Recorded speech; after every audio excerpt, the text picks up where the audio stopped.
Since the design of the plastic trim rim is relatively narrow, we cannot use the glue to mount.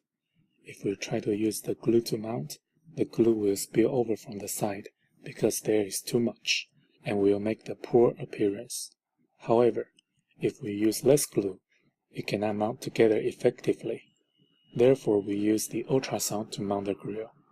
The ultrasound makes the iron net and the plastic surface vibration and friction 200 times per second. This will heat up the plastic and makes it liquefaction to mount it with the iron net.